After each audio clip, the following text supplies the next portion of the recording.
Warning. Warning.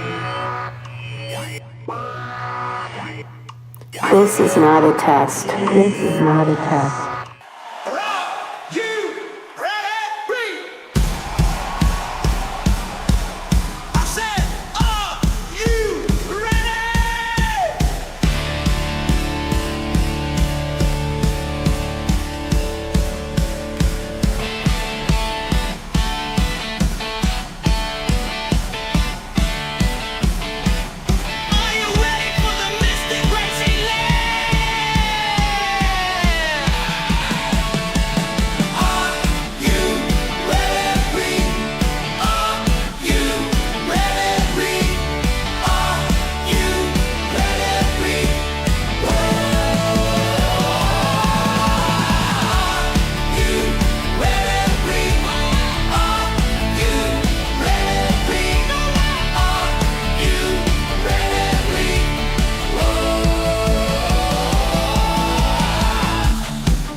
Drop it.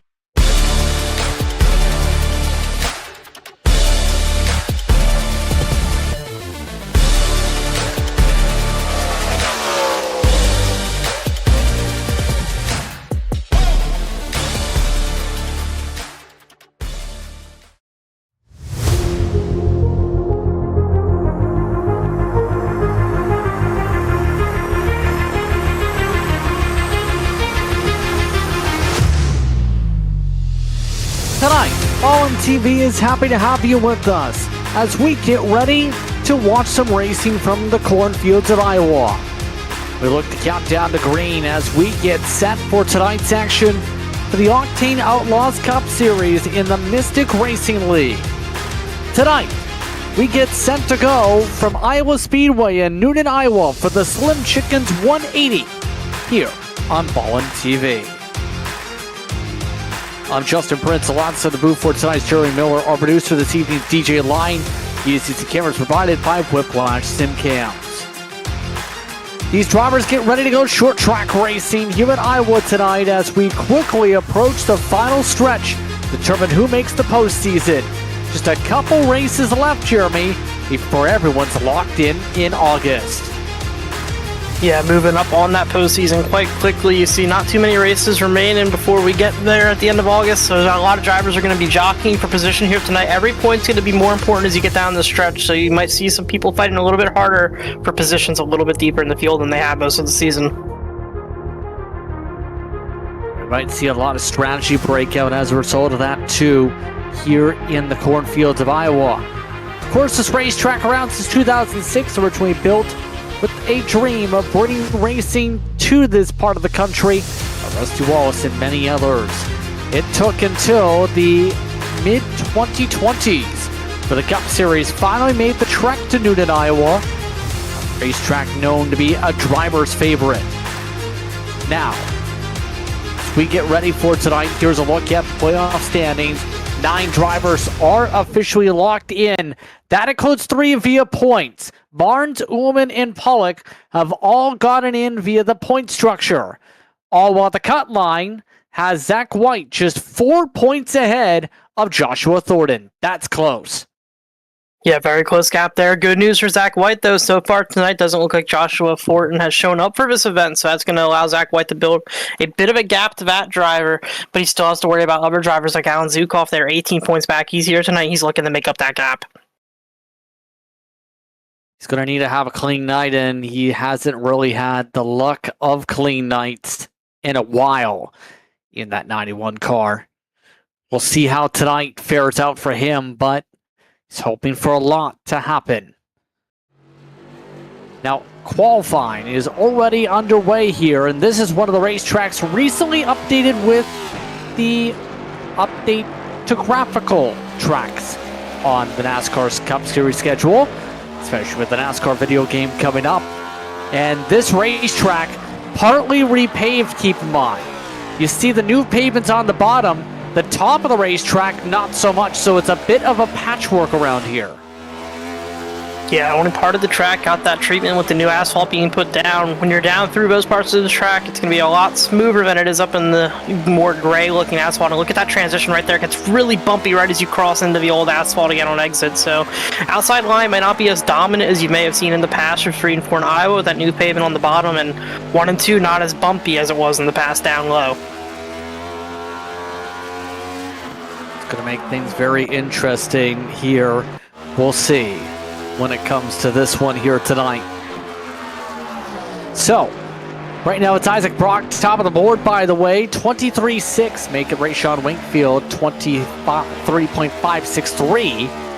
Some of the drivers like Toby Ritters, that's those who keep on chugging along after making some late season starts here in this campaign. He's now top of the board in just the 1 lap. Now keep in mind, this racetrack, usually a bottom feeding track, it used to be the opposite, but in recent years, especially now with the repave, a lot of people are going to want to rim around that white line at the bottom of the racing surface. Yeah, definitely more grip down there on the newer asphalt, but I still think with the way the track is shaped and the way the banking works at this facility, that the outside and spring forward may be viable later in the runs as the tires wear out and drivers are looking to find clean air, more pace on exit, and just a straighter exit. You see the 69 car here went to the top of the board almost by a tenth, and then he gets beat by about a tenth by the 84, so some drivers heading down some fast times a little bit later in queue here. So they're waiting just for the right moments. Able to set their qualifying laps here. That seems to be the main focal point for a lot of these teams right now.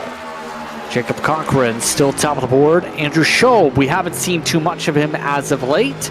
Up to second. Not bad at all from him, as, well, of note, Colin Bollinger just crashed. Others like Pollock are yet to hit the racetrack. See Pollock getting rolling here on the inside. Still the old asphalt down here as well, and the pit exit can get pretty bumpy. Not too bad though compared to some pit exits of other facilities, so just gotta wait for that blue cone. He's gonna pull up there and try to get this car wound up for his 2 laps of qualifying. We'll see what kind of lap time he can put down. It's already shoving and straight up the track with some technical issues into the wall. So Pollock having something go awry on his 92, forcing him to tow. Even being able to set a lap down, and I don't think he's going to be able to put any times down now. Sort of that one. Him, Holston, and our admin, Brandon Willard, are the only drivers not to set times here in this qualifying session. And how important will track position be in a race like this one tonight? Yeah, it's always important having track position anywhere we go with these cars. I do think Iowa's a track that historically has maybe been a little bit easier to get the passes done, but with the new asphalt, it might be harder than it used to be. Might be a little more single groove of a race, so everybody's going to be looking to get track position when they can, as much as they can early, so restarts might be a little hectic. Pollock's going to try and put something at least on the board here. We'll see what he's able to do. with the limited amount of time. Adam Holston is apparently trying the same thing. Might be a one-lap hero here. He's shoving already at the edge of where they used to be the first seam. See how good this goes, as he did not get to the bottom on either side of the racetrack, really, in terms of the momentum. So Alex Pollock had no time for a second time, 23.608. That's good enough for 11th up on the board. Adam Holston just about and will run out of time on his attempt. So that should just about finish up qualifying here from Iowa. So that concludes qualifying. 26 plus drivers ready to go racing here tonight in the Octane Outlaws Cup Series. Who's going to get the job done? Well, it's away from finding out, but some different names up front. Jacob Cochran setting the pole time tonight.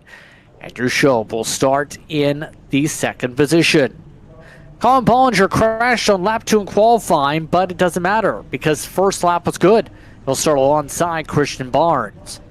Joey Renner starts in 5th tonight. Rayshawn Wingfield is in the top 6. 7th goes the way of Caleb Hunt with Isaac Brock in 8th position.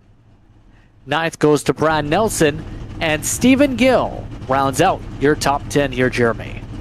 Starting in our 11th position, that's going to be Alex Pollock. We saw him only able to get one lap down in qualifying, maybe a little further back than we would have been, joined by John Ullman in 12th. 13th starter tonight is going to be Jackson Hotla in the 09, joined by Aaron Espy in the 16. 15th is going to roll off with the 39 of Gavin Hinson, and joining him is Andrew Allen in the 96. Our 17th starter is Jeffrey Fisher in the 22, and starting 18th, Gino Volanti in the 35. And rounding out our top 20 are going to be Alan Zukov and Zach White. 21st goes the way of Joshua Gillen, with Richie Kime back in the field in 22nd. Andy Berry makes an appearance tonight in this series. Jose Medina will start in 24th position.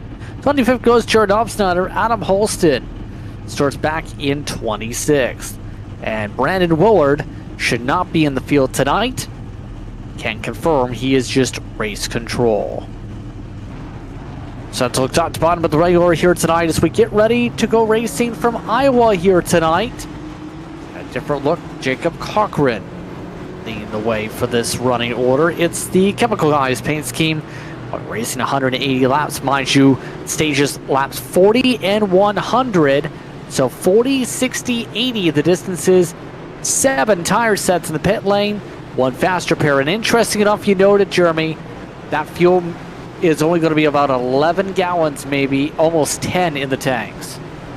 Yeah, it's going to be 1 can of fuel tonight, 10 gallons. I know Irish can be a little weird sometimes to do 2 with that, but they're going to be running half of what most people would typically run in a run here. So tires are not going to be at a premium over the course of a fuel run, but obviously, as we noted, only 7 sets there, so you still need to take care of those tires. You don't want to run through them too quickly.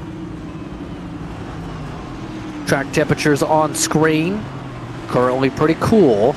It is a 5 o'clock in sim start here tonight. 94 track, 79 air. Drivers looking to finish up on a high note. Who do you think is going to get the job done tonight? Yeah, I think this race is shaping up, despite the mistake in qualifying, still rolling off P3. I think Colin Bollinger has all the bits and pieces here to put together a dominant run and possibly run away with this race tonight. Happy to have you with us here on Ball One TV for tonight's coverage of the Mystic Racing League and its Octane Outlaws Cup Series. Just about set. Zoom around the cornfields of Iowa here. We'll see if we get one more pace lap or if we keep rolling. We'll get the pace lap. And that's the fun about this series a little bit. Trying to make sure everyone gets the heat in their tires. That's also important to have a good start here.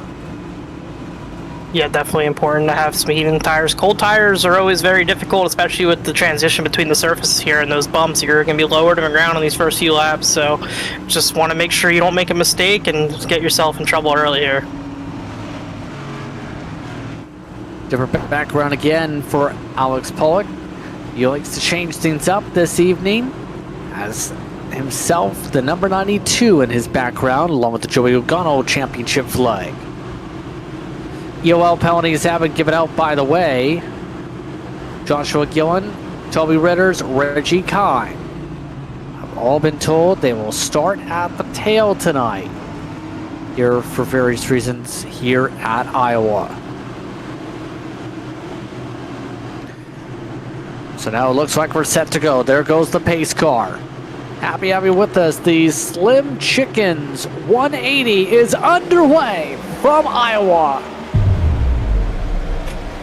Fairly even start up there on the front row. See some drivers fanning out there behind them. That's the 23 of Wingfield. There was looking at the right rear of the car in front of him. Going to settle in line though for the first corner and gets a single file by himself. Still side by side for the lead up front. Good start for the 69 Shobe as he tries to run the high side. Tries to find a way to clear around. Who's going to lead the first time around? It's going to be Cochran by a small edge. But it's going to be the 69 of Shobe who's got the advantage to take the lead for FSR down the back straightaway. So the outside is working for some of the drivers as they work their way through the smoother part of the banking. No one's going up to the old pavement here in 3 and 4. Yeah, fresh tires early. Definitely going to want to go to a grippier part of the racetrack right now with that fresher pavement. You see Shobe goes fastest lap of the session already there. 0.3 of a second lead for that car. He made that middle line work really well for 1 and 2. Went through that entire corner with a ton of momentum from entry to exit and took that lead away with a major emphasis. 33, Brad Nelson. A little bit slidey right now. Of note, Isaac Brock didn't get going at the start. He has had a technical issue, is now out of the race. So unfortunate for Brock, who had decent track position to begin this one. The others still battling on screen. Pollock trying to run the high line. Nelson trying to wrap the inside. And the momentum goes the way of Pollock. And this has always been a driver's favorite, Jeremy, for many years, especially in iRacing. This used to be a multi-groove racetrack, not so much these days, as we've talked about, but how would you describe the fun factor when it comes to Iowa Speedway? Yeah, it's always been a favorite of mine, especially. SB spins it out right on that cue.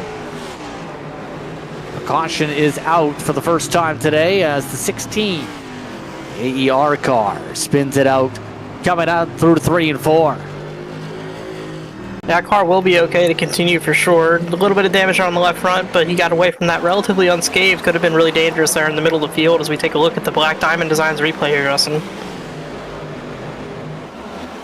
Oh, a bit of contact from the inside. That contact is enough to spin him around. Not going to be extended caution. That's Andrew Allen, who got into the fender in a different look 96 tonight. Yeah, we take a look here off the back of SB. You can see the 96 just gets a really good run through exit, and SB doesn't quite get that same run, and the 96 just kind of gets into the back of the 16 there. Nothing SB could do about it. Did a good job, though, keeping it down to the bottom of the racetrack after that contact and minimizing that damage. Again, that's put us under caution for the first time here tonight. We'll see if there's anybody who wants to come on down. The answer is Andrew Allen does. He's also got an EOL penalty. Alan Zukov also peel on down to pit road with Joshua Gillen as well as Aaron Espy. And this is getting set for the restart pretty soon. So a few of these drivers thinking about the fuel mileage, a couple of them just trying to make sure they have clean cars here. You obviously want to have the aero just right on this short track. Yeah, definitely important to get the aero right at any track we go to in the modern landscape of this sport, especially with the NASCAR Next Gen car. As Iowa higher speeds now at the newer track surface down there through the corners as well. Aero is even more important than it would have been in the past here, so that fender repair is going to be very important for the 16 car of SB. And we haven't seen too much of Andrew Shobe in recent months. Started pretty active, it's faded off, it's now ineligible for the postseason. 10 starts this season. That's a chance for a top 20 in the points. Here's the choose. And it looks like 2 to green has just been taken, not the choose. Apologies there. We're coming to the choose next time by, so we'll see how they handle the choose zone here. Andy Berry, amongst the drivers making a start here tonight, still in 15th. Yeah, solid start for him in the 25 machine early on here still in this race, so he's got a lot of time to keep moving forward. He started 23rd, so he's already one of the biggest movers so far. So we had a quick look at his camera there. There he is driving in some Wood Rubbers merch here at the hat. Love to see that. Always a cool thing to see. Wood Rubbers, a very historic team in the sport, obviously, and been around for a very long time. Big into Penske and Wood Brothers, obviously, with the paint scheme, number choice, everything tonight. It's his 4th start in this series in 2025. Now we should be coming to the choose. The pace speed is pretty slow here. It's about 45 miles an hour. And there's the choose process underway. Pretty split decisions, as to be expected here. But up front, Shobe chose the bottom, Cochran chose the top, Bollinger chose the bottom, Barnes chose the top. Yeah, saw Caleb Hunt was 4th there, and he's chosen 3rd on the outside, so he decided that he'd rather restart 6th and 3rd down there on the bottom, so be interesting to see how that decision works out for him. Might be something to keep a note later in this race for these drivers, if that was the right decision, that the inside line might not be as viable in these restarts in these drivers' minds. Now that seam, by the way, straight up the middle of the front straightaway is where the choose is determined. We'll see how they keep handling the choose as the night goes on. We're coming up to 30 laps to go in stage number 1. Green flag is out. We're back on our way. Shobe with a good launch. Already, some battling is on for 3rd as Cochran is clear for 2nd. Barnes up to 3rd. See, we're off the back of our leader here. Bollinger looks like he's clear back there with Caleb Hunt, so that decision to start an extra row back and take the outside for Hunt not working so far. He's under attack now from Wingfield and 23 on his inside as well. But up front, Cochran trying to challenge our leader in the 69 of Shobe. Some good starts here for those two on the part-time schedulers. Barnes in the full-time schedulers still trying to find a way to hold on in front of Bollinger. Bollinger, 2nd out of those ineligible for the postseason, has come away with a couple wins this season, but only has made 8 starts in 2025. This is his 9th. Just not able to clear on by yet, as now he does. The shade hits the track and Barnes hits the brake. Yeah, Bollinger not quite clear Barnes all the way there. Threw him up into the fence a little. Barnes in the 27 did a good job reacting, keeping that from getting worse, but he's under attack from Caleb Hunt now as he had to give up all his momentum to avoid that being a crash, but Wingfield's going to follow him on the outside here.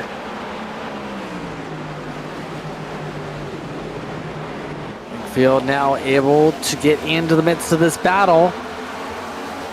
Let's see if he chooses inside or outside. Pollock just chose for him on the outside. He'll go. Able to pull off and away. Keep in mind, this race likely going to go towards where we're racing under the lights. So we'll have to see how they handle the transitions here tonight. Speaking of handling well, Wingfield handling very well that exit, looking to make 2 passes, 1 lap. Yeah, Bushlight Apple machine looking pretty good out there early here. Still side by side on the outside of Barnes in the 27. Barnes gets a pretty good run off of that corner though on the lower line. Is actually able to carry more momentum than the car on the top side. Not something you typically see in these side by side battles. So at 27 showing early, he's got some strong pace when he needs to put the pedal to the floor. And we've seen him all season, Justin, when we've been around with the 27 of Barnes. He's really good in the higher tire degradation tracks. So the tires wear out a lot here with the higher grip and higher speeds. Look for him to be really good on the long runs.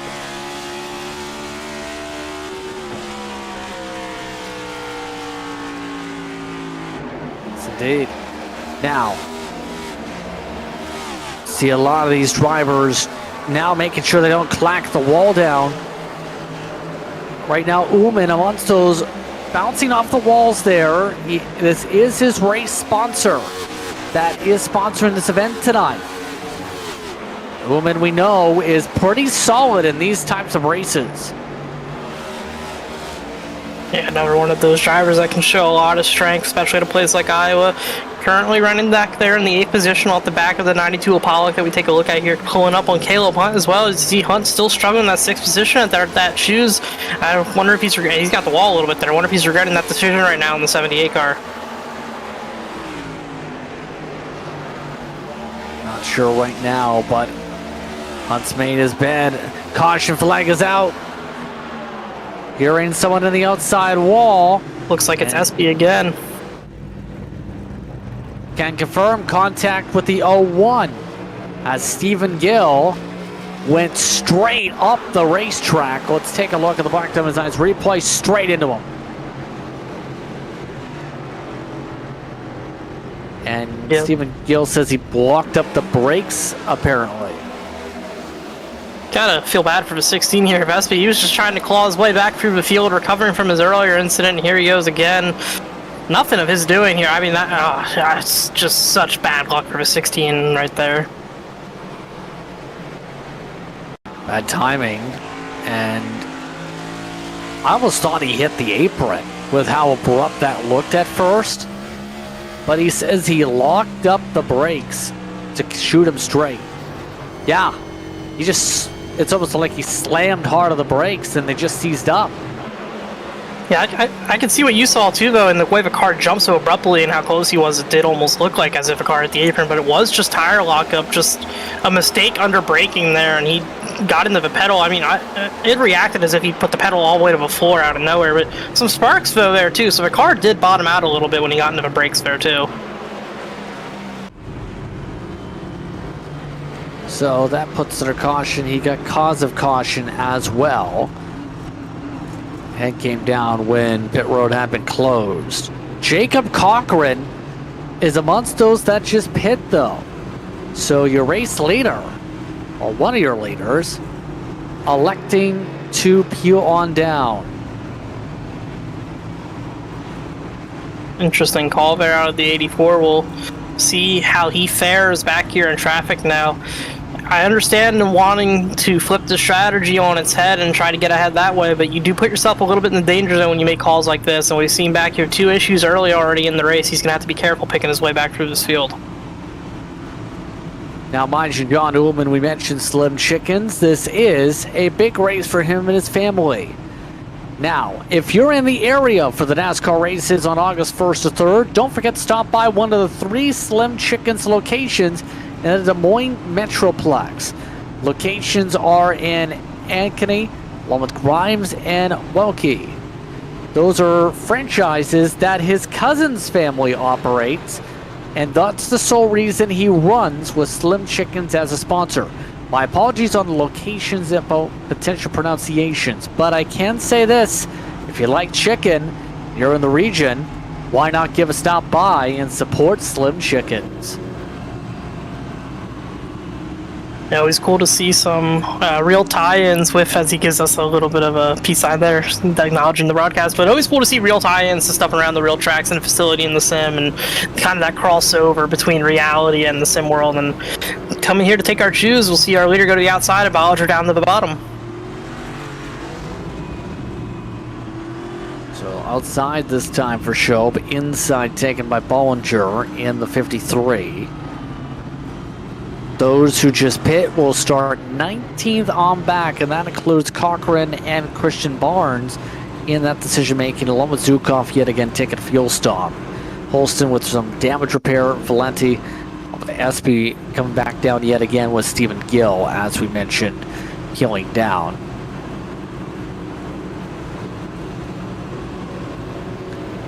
Choose is good. We're all set to go to get back on our way. We're already halfway through stage number 1. Show and Bollinger on the front row for this restart.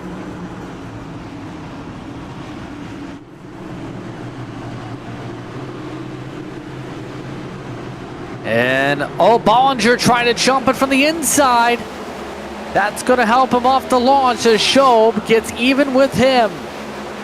Side by side for the race lead as Shob clears. It was a really strong launch there out of the 53 Bollinger, but doesn't get through 1 and 2 as well. And Rayshawn Wingfield now up in the P2. That 23 cars looked really strong early in this event. Now he's got some track position to work with. We'll see if he can mount a charge to our leader. Bollinger, though, fighting back on the bottom of 3 and 4, gets back to the back bumper of that 23. Pollock having to back up at the corner once again. Bollinger, take the hole into the line. Yes, he does. Pollock instead tries to cross him up and misses the bottom. And for a lot of these drivers tonight, it seems so easy for them to just sail it off and miss their preferred line, it seems, this evening. This is the type of racetrack that's line sensitive now with this repave, and we're seeing that for a lot of these competitors.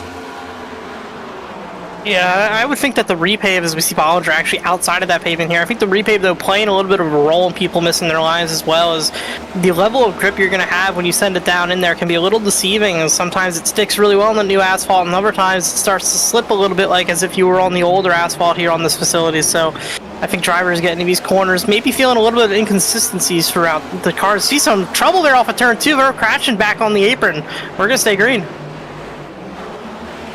Stay green. Adam Holston is amongst those on the apron. Still trying to get it turned around. No one else is around him, however. So we stay green. It was him, Joshua Gillen, and Jacob Cochran who got collected. In particular, Cochran on the apron, assisting the 8 down there. Yeah, Cochran getting out of that without too much damage, but that's exactly what I was talking about. When you try to flip strategy and you put yourself back there, you're at the mercy of others. You're not in control of your race, and something like this can happen. You see there, but 10 just got into the back of the car in front of him, got sideways, and stacked up the whole field behind him. They're off the exit of 2. That costs the spin around, and now we're coming up to what will be about 11 laps to go in the stage. Some side-by-side still forming up. Jackson Hatawa, the fast living machine. Different paint scheme here for Iowa. Making the look stand out as Christian Barnes on fresher rubber builds up right behind him. Yeah, Barnes slicing through this field pretty nicely right now as you see Hunt there behind that battle.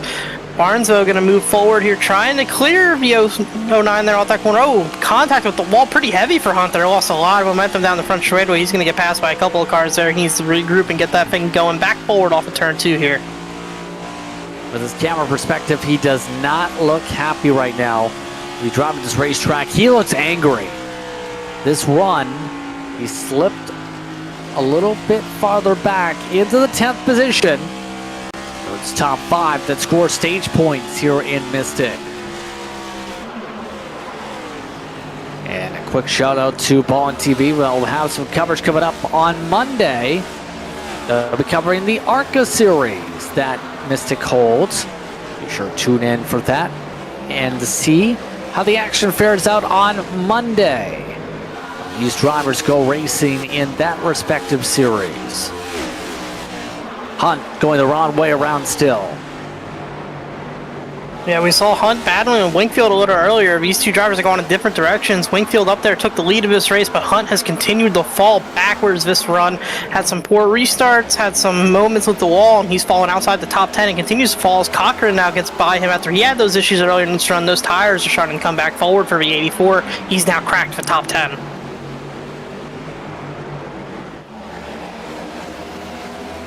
Some of the battling up front. Bollinger clears. That's for second. Wingfield now the leader. 6 to go on the stage as Pollock sees the 69 scrape the wall, and that right front is going away on Andrew Shoeb's car. He is looking tight. Yeah, and keep an eye on that car behind him, the 27 of Barnes. Fresh Hires, big block to the bottom of the racetrack by Pollock. Chased Barnes quite a bit across the track there. Barnes looking for any way around to use these tires. You can see right there's such a difference in pace. He's much faster than these cars on the older tires around him. Got to make those passes clean, though. He gets one now at the P4. He'll set his sights on Shoeb in third.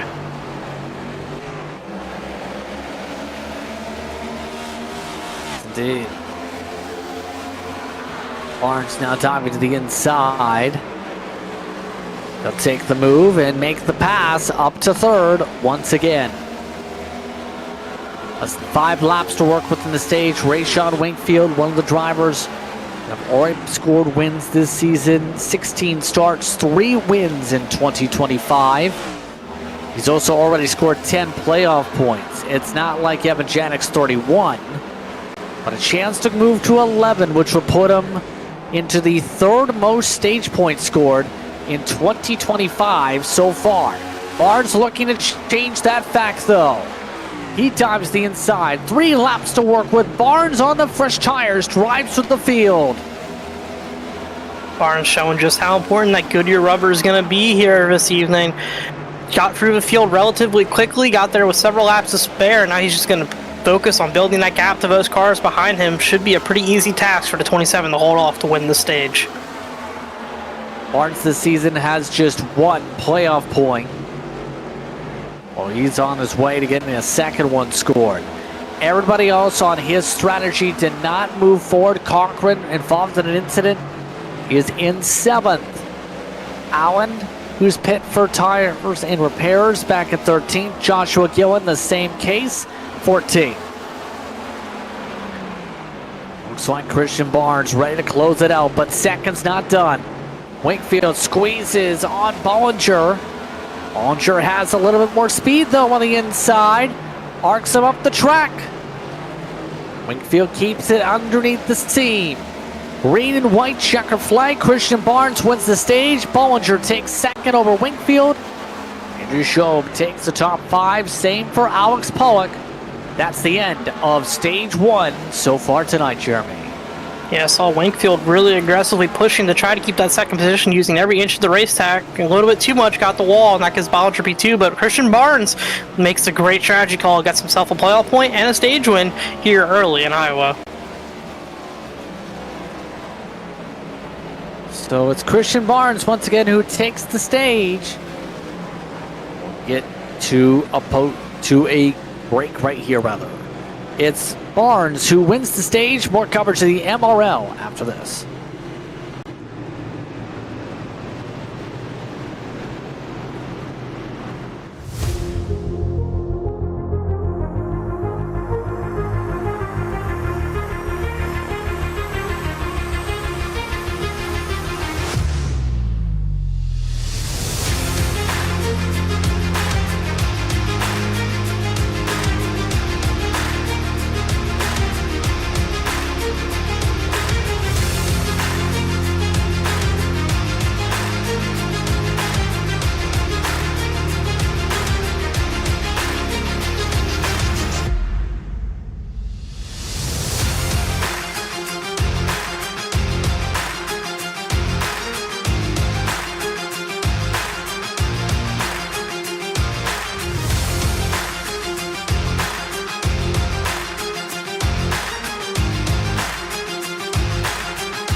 Welcome back, everyone, to tonight's coverage of the Mystic Racing League and its Octane Outlaws Cup Series, where strategy and pit stops sees Bollinger ahead of Barnes, Wakefield, Ritters, and Schob on the strategy, coming to 2 laps to green this time by. Just Prince Jeremy Miller with you here from Iowa. Your thoughts on the racing so far tonight, Jeremy, as we've had a couple cautions, but it's been mostly clean as Pollock is coming down a second time. Yeah, interesting call by Pollock back there. Wonder if he had some sort of an issue through the pit cycle here, but it's been a good race so far this evening. We saw SP with some poor luck in the first stage. 2 incidents not of his doing. That 16 car is still out here powering on, trying to recover from those incidents. He's back up to 15th, so it looks for him to keep coming forward. This stage, though, going to be a little bit longer, so drivers have to manage their equipment just a bit more here. Bollinger with that clean air from the winning the race off pit road, that's going to be very valuable. We'll see how Bollinger handles this pit stop strategy, or rather this stint strategy. Now, in terms of the fuel mileage here, I'm curious on why Pollock came down here. In theory, you should be able to make it, can you not? Or is it more so closer on the stage total, around 45, you would think? How long can these drivers make it on gas? Yeah, I do believe they should be able to make it to the end of the stage. From what I was seeing earlier, it should be around 60 laps, maybe even a little more in a fuel window here. So drivers should be good to go to lap 100 from here. It's only going to be a little over 50 laps to that point. And drivers finishing up their chews as Bollinger chose inside, Barnes chose outside. Just about ready to go here for tonight. Again, we'll be racing to lap 100 here in stage number 2. Race control saying they're very happy with how things went in stage 1. Let's see if they're able to carry the momentum here. Just a good battling up front.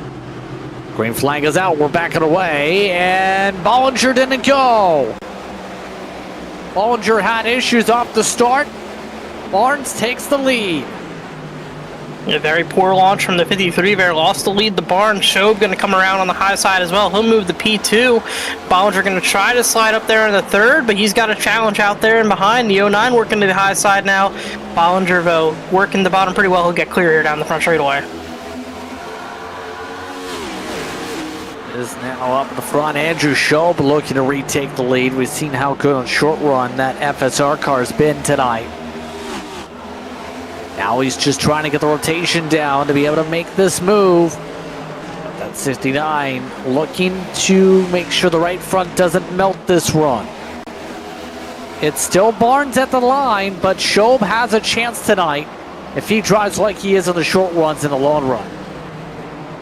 Yeah, Shobe definitely shown a lot of pace on the short run so far this evening. However, like you said, long run's going to be another question. We saw at the end of the first stage there, which was 2 shorter stints with 2 yellows in between, he was already starting to fall off. Longer stage here, if it goes green, that 69 might struggle a little bit more at the back end of it if he doesn't take better care of those 4 Goodyear tires.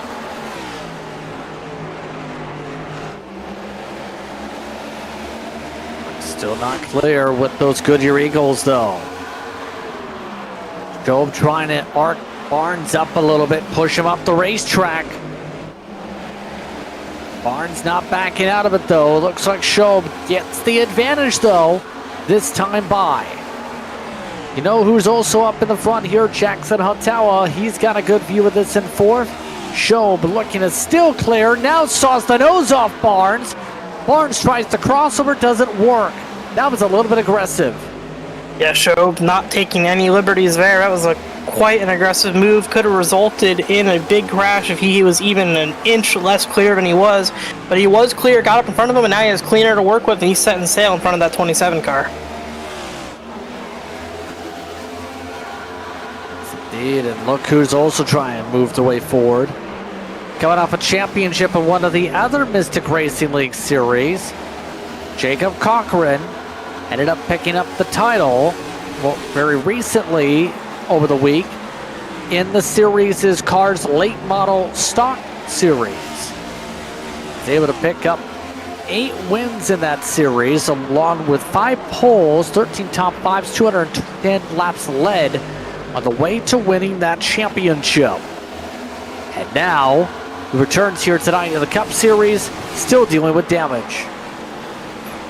Yeah, he's done a good job, though, recovering from that incident, and the strategy of putting him a little bit behind the 8-ball. He's worked his way back up inside the top 10 here, but this is where the positions get a little bit harder to fight for, and as you said, some nose damage there on the 84. That's definitely not helping his calls right now, as he's still side-by-side with Ritters in the 13.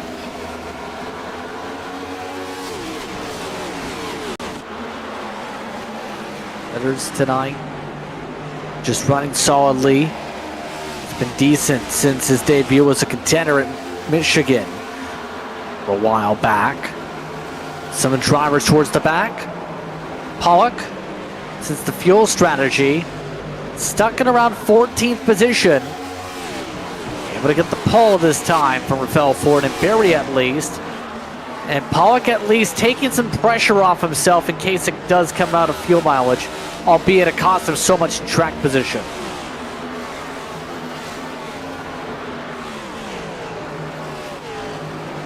Definitely taking care of that still so far this run here too, so fuel mileage not I think as much of a question, but tires are going to matter more and more as we continue through this stage, and we'll see some separation building throughout the field. You see on your pylon there on the left, some separation already building around Nelson to Pollock. About a second there behind 11th has fallen off, so that's what you're looking at right here. Pollock trying to close in that gap up there in front of him.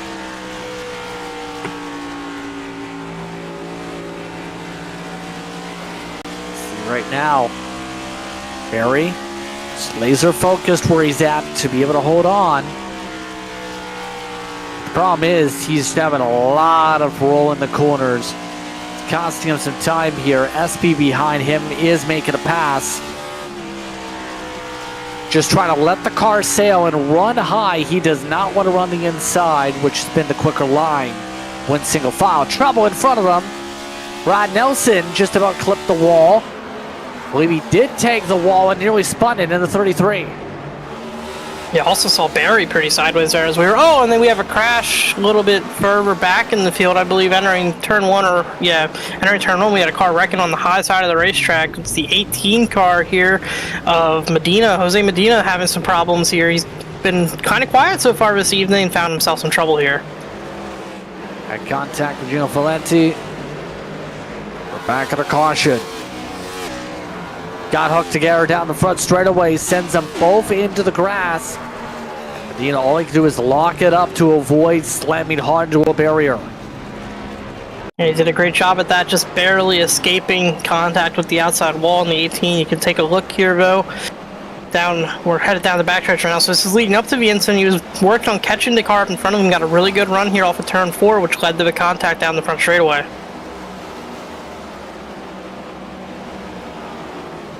They're just stuck together like glue. I'll spark up from that one. Good dodge attempts, including by the 22 there. Fisher able to avoid contact. That puts us under yellow. And we've had a spin under caution. Adam Holston has a technical issue and is stopped on the racetrack. Hearing that his TV cut off. And now he's stuck on the surface. He had gone full steam into the wall. Right about here, he loses connection. Can't see where he's going. Boom in the wall. Yeah, nobody said his TV turned off, but that looked like more than just that, as the car just hooked to right and went full throttle, so I'm not sure if there was some other hardware issue in addition to that, but looks like he's got it back going. Now some heavy damage to the nose of the 8 as well, though. That's going to be a problem for him. We saw him with nose damage earlier, but he had gotten repaired after that incident that stayed green in this first stage, so some more attrition to overcome here for the 8.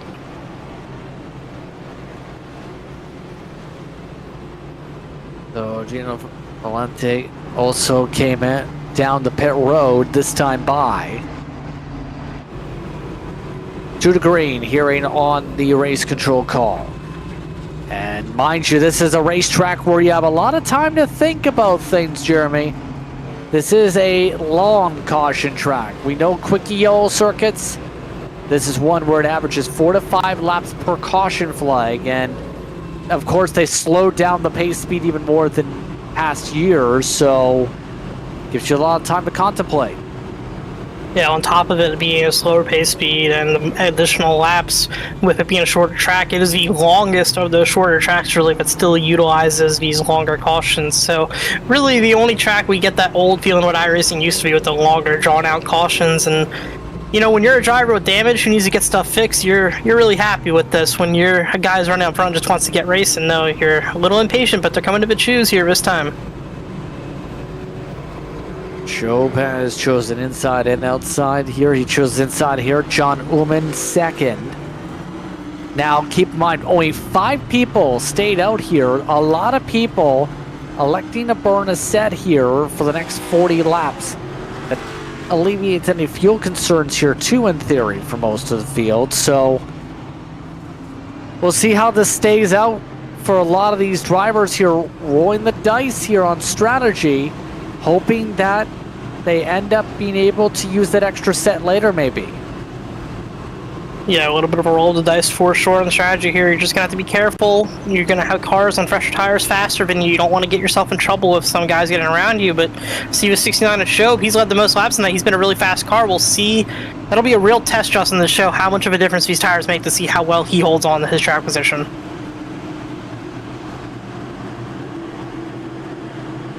Job fires it off. Green, green, green. Back underway. People with penalties expect those to get cleared by with the shoes. As now they continue to roll through to the top 3 already single file. But the first on fresh tires yet again is car 27. Christian Barnes taking his time to plot and plan. Lands the attack, and there's that difference on Goodyear Eagles right there. 20 plus lap difference. Yeah, Barnes made this restart work quite well for himself. Bollinger, his opponent there, the 2 that came out first on tires, got a little bit pinned in behind. That 9 Akaim up there is still falling backwards. He lost some track position to Barnes, so Barnes going to try to take advantage of that gap that he's built to Vose on his strategy and see if he can get to the lead and drive away from this field like he did in the first stage. Yeah, looking really good for that right now on that call. Bollinger also trying to slice and dice his way on past Jared Opsnyder.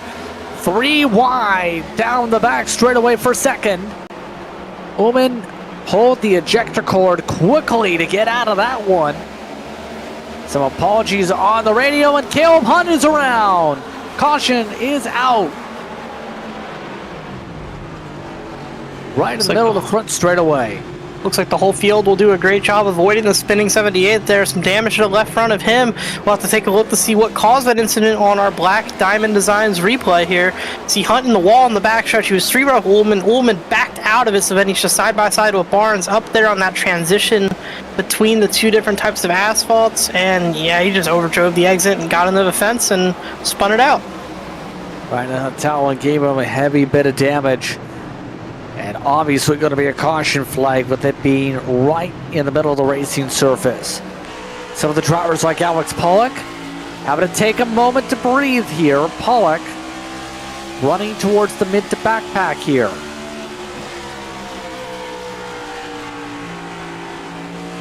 It's going to be a pretty good view of this incident up in front of him. Sees it up there ahead of him, sees some smoke, did a pretty good job reacting. Oh, great job getting to the left there. That could have been race ending for him if he got into the 78 hard.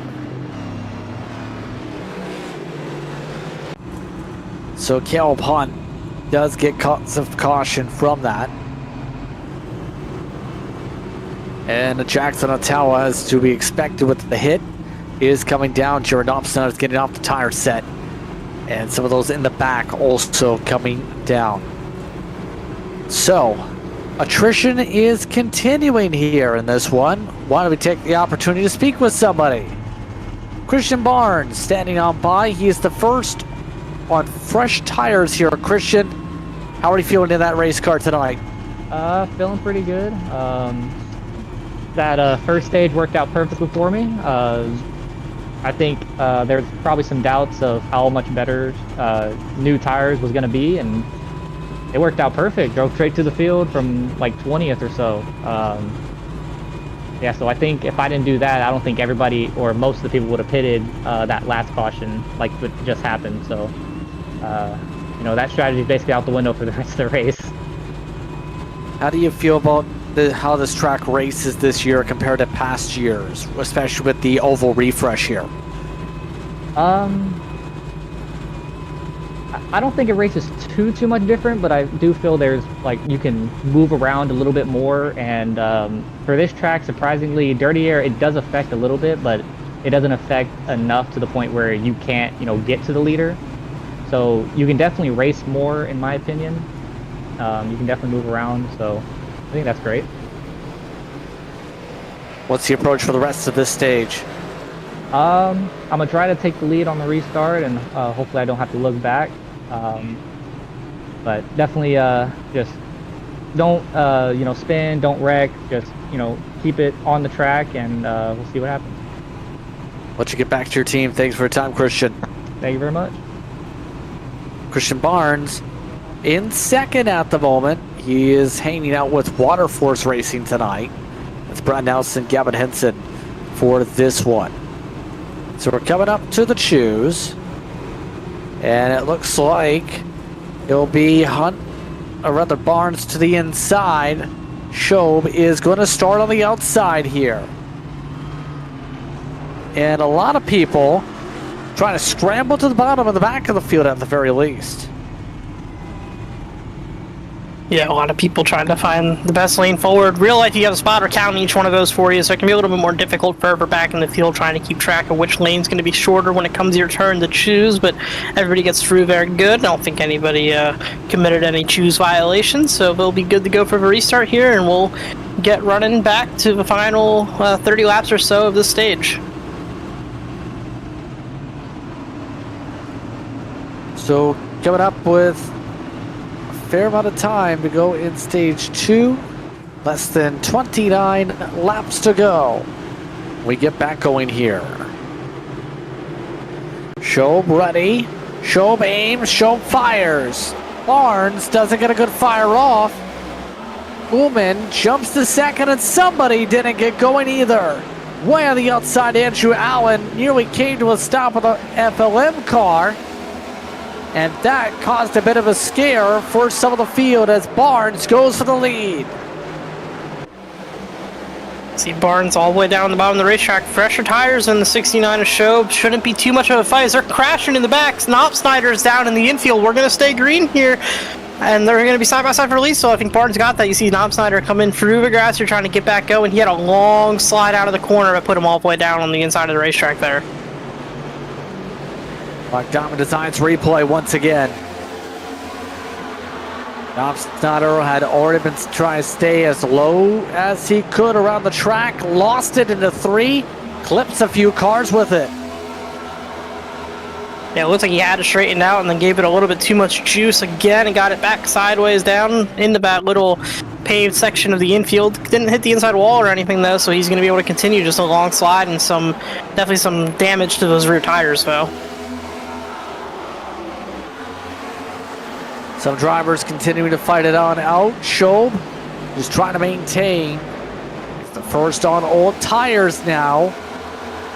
I'm going to drop like a lead balloon just with the difference on the Goodyear Eagles. Here we've already seen emphasized here tonight on corner exit. Jacob Cochran's done a good job of driving his way back up through this field though. Despite the hits, he's still maintaining speed as Shobe gets passed by more cars. Yeah, Shobe stacking these two up behind him here. I think Shobe's going to be regretting this call. I don't think we have enough laps in this race really to see that extra set come back to him. 92 with a little bit of contact there to the back of the 69. Wingfield's still working on the inside here, trying to clear Shobe for 5th. That is our last points paying position, so this is still a battle for the stage points for the 69 on those older tires, but he'll lose out on that one. And then the 13 of Ritters is going to follow behind. You see Pollock there. Espy back in the picture. He's had a long night recovering, so good job by him finding himself in the top 10 here. Decent runs here in all this, absolutely. Wingfield is dealing with damage on his car, so he will be hampered here for the rest of this run until he's able to get that damage fixed to the front end. Some of those trying to make some inroads. Allen, Andrew Allen, bit of a nightmarish start to the night with some of the incidents, but since then, it's just been running quiet. He's in the top 10.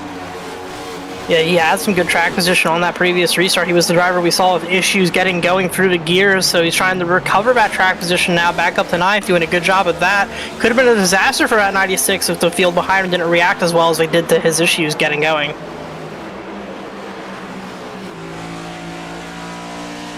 Absolutely. See how he's maintaining in the pack right behind Aaron Espy, who's already at +6 from his starting position. On a great drive now after all the cautions he was involved in the early going 16 machine. And that's the tough thing about this racetrack. Sometimes the momentum comes back to you. You just never know. Are you going to get a bad momentum swing or a good one? This is a track where it tends to run long green flag runs, Jeremy, if you let it. Yeah, definitely. Typically a pretty green racetrack. You see 96 there up in the wall, just a little bit behind Espy here. Andy Berry, their biggest mover so far tonight, so good run for him. Pollock still side by side up here with Ritters. These two have been going at it for a few laps now. And these are the battles where you can find yourself some troubles when you get stuck side by side with somebody lap after lap. Frustration can start to grow if you're competitors and you might step over the edge a little bit. These two giving each other plenty of space at the moment.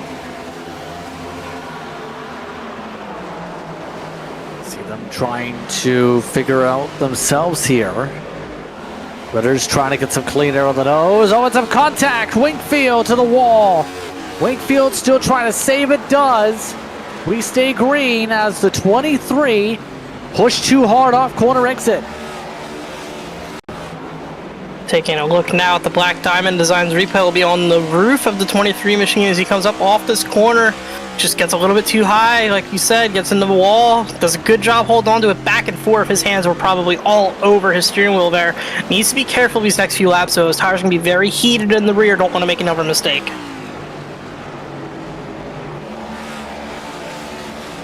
That's going to put him back into the 9th position for now.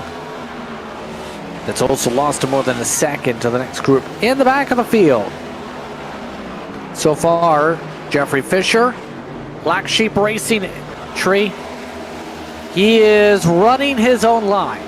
We'll say that he is. I don't think he's shifting. I don't even know if he's in the right gear.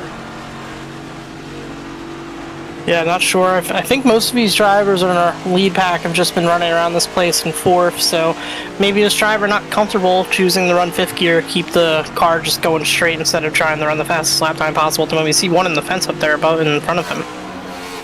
I don't think he realizes that you need to be in 4th gear. He is in 5th. I think he heard the conversation. He just now shifted to 4th after hanging out in 5th gear for a few laps. He is shifting to 5th gear down the backstretch. Yeah, and I was actually taking a look at that shift as it happened. It was quite odd. I'm not sure what's going on here. He's shifting at really weird points. He just shifted in the middle of the corner from 4th to 5th there through 3 and 4. So 22 trying to do what he can to get around the racetrack, taking care of it right now, but definitely some interesting decisions when it comes to the gear selection. You'll have to look back at the tape and say, how do I find speed? Oh, maybe this.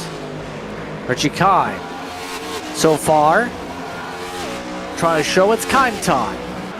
He's in 16th position, and he is maintaining 4th gear in the 9 machine. We can tell you that much. Right now, this point running 24 sevens. The leaders are running 24 flats and 24 ones.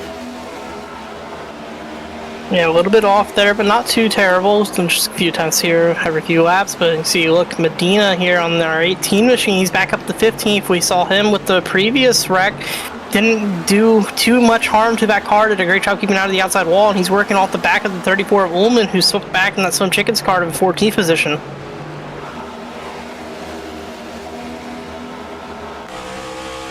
Yeah, almost back to where he started again. Ullman slipping and sliding back, using a lot of brake right now, but remember, damage being dealt with from the 09. If you look from the front end, that front clip is crushed on a Talas car. He will need to fix the car under the caution. John Ullman able to slip by, no issue. And right there, Atawa's got decent speed, but because of that damage, it's going to impact his straight end and his top end. Yeah, Tala tried to cross him over there, just didn't really have the speed down the straightaway to keep alongside Ullman. So Ullman now clear for that position, is going to start to try to pull away from that 09. That's going to lead to Medina being the next car out back. 09 was slipping a little bit there off the exit of 4. Bit of a push slide all the way across. You can see the front end not responding quite as well as the rear on that exit. See up here, this is the 25 of Barry, almost into the fence there for 1 and 2. An interesting line being chosen by him that lap. Yeah, way up on the outside groove. We're under 10 laps to go in the stage. And apparently something happening involving the leader. Hearing something just happened to the motor. Joshua Gillen popped the motor. Adam Holston is also pit. Hearing Holston's motor just expired without warning. Yeah, I'm not too surprised by that. I hear a driver saying no warning, but he did full throttle the outside wall under yellow when he had that hardware issue, so I think that's a pretty clear cause and effect there between where that engine blew from. Yeah, a little obvious. Just a little bit. But still, SB trying to power his way around the inside. And now, what do you think is going through the mind of SB, knowing he was involved in a couple cautions, he's lost his banker essentially for the damage earlier? What's going through his mind as he tries to sort himself out here and try and battle for one more spot at least before the end of the stage? Yeah, this isn't for the points, but still a great recovery for SB up to the 7th position. I think he's got to be really happy with himself right now, feeling confident in the cockpit of the 16 car. He has recovered from quite a bit of adversity. The world was out to get this driver earlier in the race, and he has taken it back for himself. Hasn't really had any help from anything superficial. He's just gotten up here on raw pace, and he's about to pick up another positions. He fights to the inside of Nelson in the 33. 16's just faster right now, up to P6 there for Aaron SP.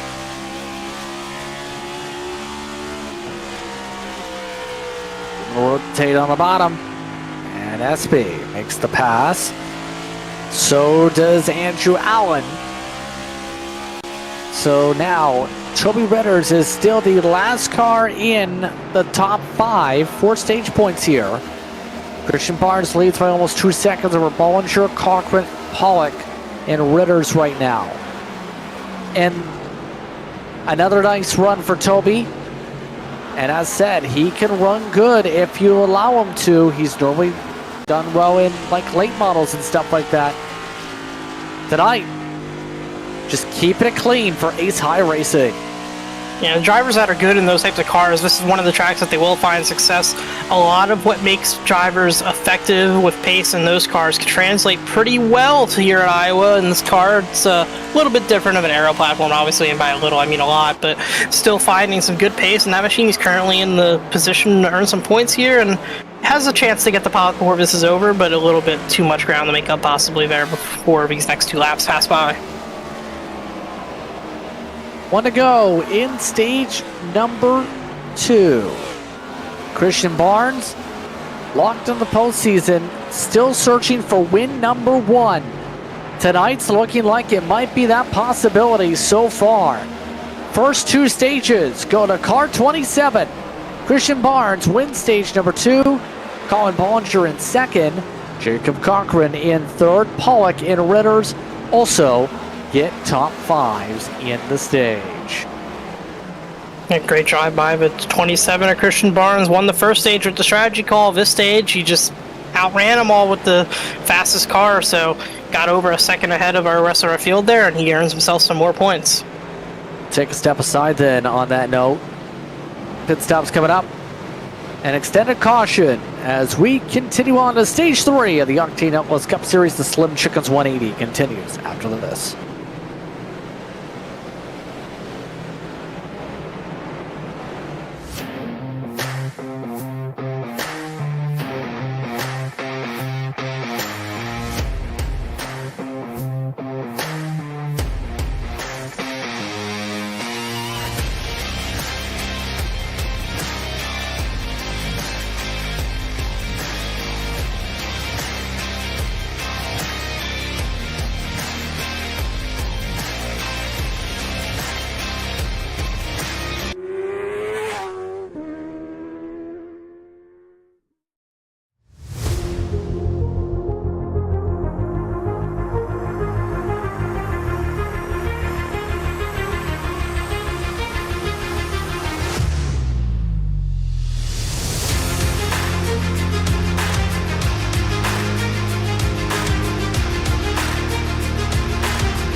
Welcome back, everyone, to tonight's coverage of the Slim Chickens 180 here at the Mystic Racing League and its Cup Series, brought to you by Octane Outlaws.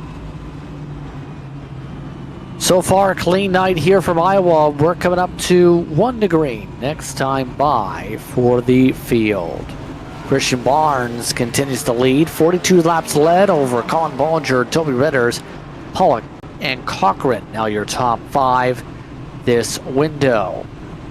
And we're expecting green flag pit stops if it comes down to it here, Jeremy. These drivers can't make the distance over the course of 80 laps with tonight's fuel markers. Yeah, definitely going to need some more fuel here at this point in the stage, so we'll see how those strategies unfold, or some yellows come out that make this pretty clear cut for when these guys are going to pit. But green flag stops is a definite possibility if we don't see any of those cautions. Choosing here. That's what race control just said, and the choose sees Barnes inside, Bollinger outside. So, up front, it's going to be Barnes, and inside Bollinger outside, followed by Ritters inside, Pollock outside. Then Cochran inside, Allen outside, SB inside, Schob outside. Nelson inside, Ullman inside for the upcoming restart.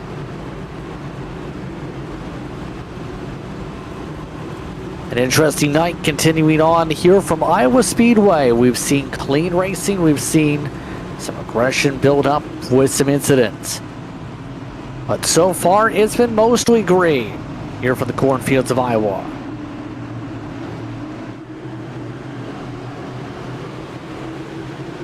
Here we go, pace car is off. All set to fire back away. Green flag is out, we're racing again from Iowa. Christian Barnes already able to clear on by, no issue. Pollock, once was trying to get the outside to work for a pass very quickly. Dead even off the corner. Good job there for those two side by side, keeping it clean. Bollinger up front barely slid in front of Ritters there. That was a little bit tight. They're fighting pretty hard here, though, back there from third on back. Some drivers jockeying for position. SB in the back of Allen just about there. That could have been pretty close as well between those two, trying to get single filed out as we get restarted here. Able to keep things going here as they keep fighting it out. Pollock outside, Cochran now on the inside.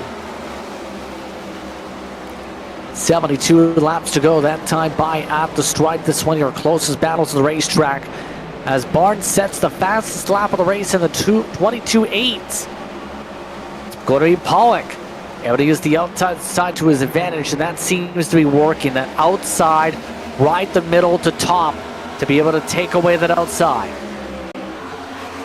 Wait and see if we get a caution here for the 09. There it is. There's the caution. Was backwards in the outside wall in turn 4. He's going to spin it out, trying to get it back going here. We'll have to take a look to see what happened to the 09. Several cars wounded here. Zach White amongst them. And it puts us back under caution. They had an incident battling in the 20s. Oh, Black Diamond Sides replay. Holston all over the track there. Yeah, a lot going on there for sure. See, multiple drivers are actually backwards there against the outside wall. See Holston here in the 8. He's had a lot of problems tonight here, Justin, so far. Blue vet engine hit the wall head on under yellow. Just came down here into this corner and... Or sorry, it was the next corner, second corner, so we'll see. Oh no, yeah, it was the exit there. Just got really loose sideways down the back straightaway and overcorrected up there in the 09. Collected 3 different cars up at the top for good measure. And Holston has parked it for the night. Jackson Atala had been battling all 3 of the cars he had involvement with there, 3 wide. Remember, had come down, got repairs done on that 09 machine after significant front end damage. Looked like it was starting to calm down in that battle, and then right there, things just spark up with him side by side.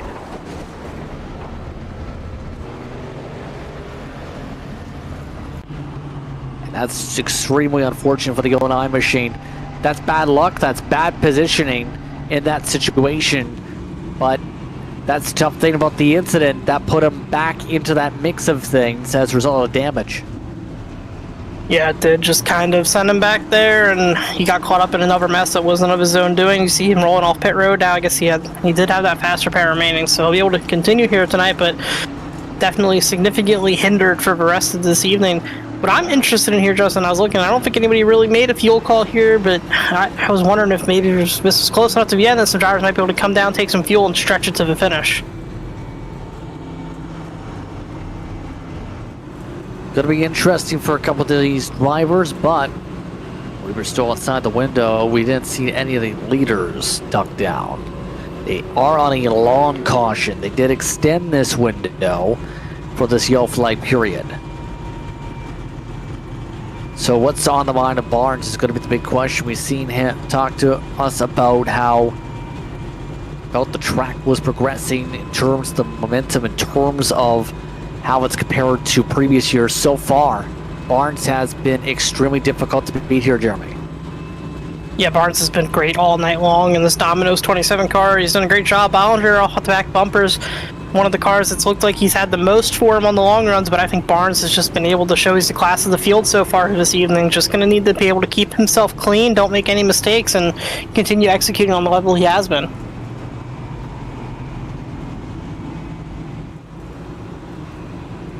Hearing there should be 2 to go this time by from race control. By the way, we only have Holston, Gillen, Willard, Brock off track. Willard was race control. Brock had tech issues right from the jump and elected not to come back. Choose next time by. 1 and choose next time by. You know who's also up here? Alex Pollock. He's rolled the dice a couple times on strategy. Not bad night so far for the 92. Now, it's been quite good for Pollock. We've seen him kind of bouncing around inside the top 10 throughout most of the evening, so just needs to continue moving forward. See the onboard camera here for some RFK gear, so we'll see if he can move forward anymore and maybe even challenge for the lead. Take a quick chance to talk with him. Alex, real quickly, how are you feeling with the car right now? I feel real good. I burned the tires up the first 2 stages, so I need to manage them a little better this time, so I can have a run for the end here. But we're going to have a pit stop at some point because we can't make it on fuel, so I think that will be the determining factor. How far can you make it on the gas then, specifically? It looks like I've got about 48 laps left to the good. So how many laps are left? 67. So we'll have about 20 or so laps that we won't make, so definitely have to pit. What you think about the pit strategy coming up here, because you're 6 laps out of the window based on your projections there. Thank you for much time, Alex. Yeah, thanks. Hopefully talk to you later. Alex Pollock. We'll set things up on the outside, and that answers the fuel strat question. It is 60 on the dot, it sounds like, even with the pace laps, Jeremy, if that. And the green light on fuel would then be in 5 laps from now. Another caution, we might see a wave of pit stops. Yeah, definitely going to be looking to see if we do get that wave of pit stops, if we get that yellow. So close on the fuel, 66 to go. They just probably, with that caution, would be good to go. Might have to save just a little bit. Green flag is out, we're back and away. Christian Barnes with a good launch. Colin Bollinger on the outside stays in second. The rest of the field rumbles its way on through and tries to sort itself out. Pollock with a great start, and not a great one for Allen. He gets turned sideways, caution flag is out. Cars are crashing all over turn 3. Ullman, Schob, everybody stacking up. See Wingfield involved there heavily. I think I saw Schob crashing as well as 2 of our other contenders up front that looked like they had pace to compete for the win tonight involved in that one. Allen looked like he started that down the back straightaway and just nowhere for the field to go. Drivers kept piling in. It started off small, but it became big. Allen turned around that time by Aaron Espy, and it just stacks everybody up at the top on the Black Diamond Designs replay. Yeah, we saw earlier this evening SP caught up in others' issues. This time he turns around the 96 of Allen. That'll send him back again in all likelihood, but we'll have to see what race control calls on that. That's unofficial at the moment. Here looking off the back bumper of Allen, you see the 16 just tight to his bumper and just gets into the left rear a little and sends him around.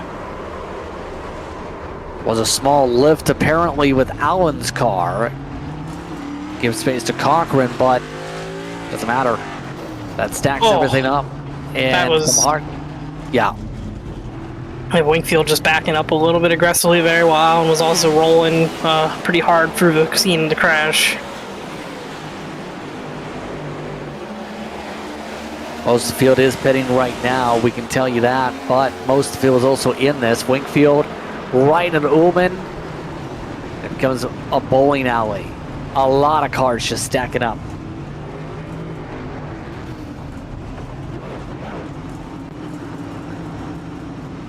Race control looking at a lot there. In the words of Jackson Hatawa, he feels there's a lot of take and not a lot of give right now.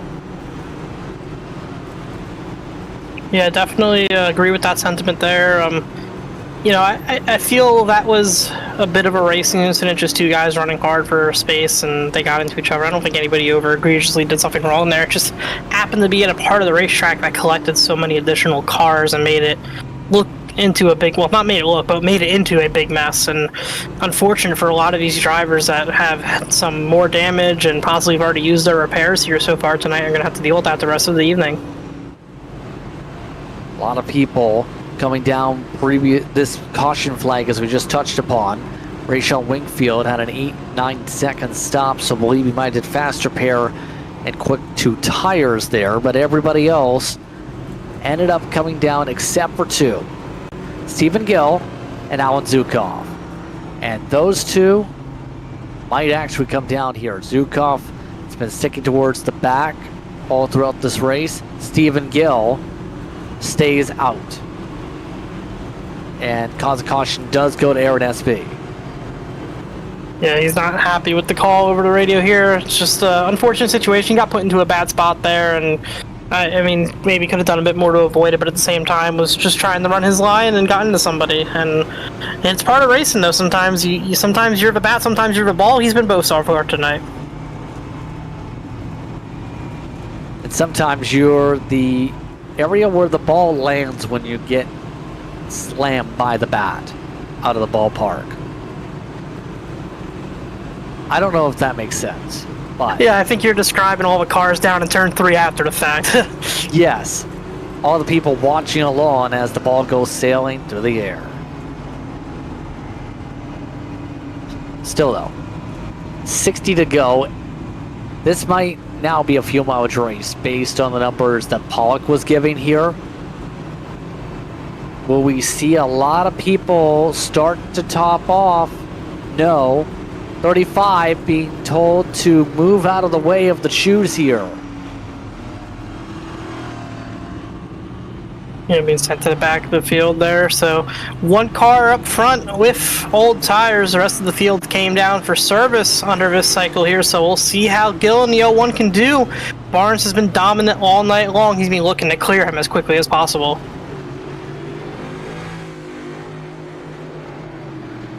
This field's done the shoes. Should expect the 01 to try and stay out of the way in theory. 15 lap difference on Strat, and he is not good on fuel.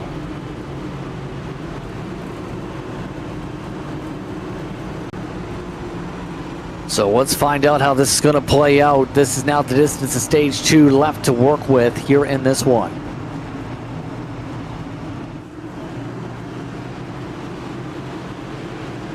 His car's off. Gill staying ahead of the rest of the field here.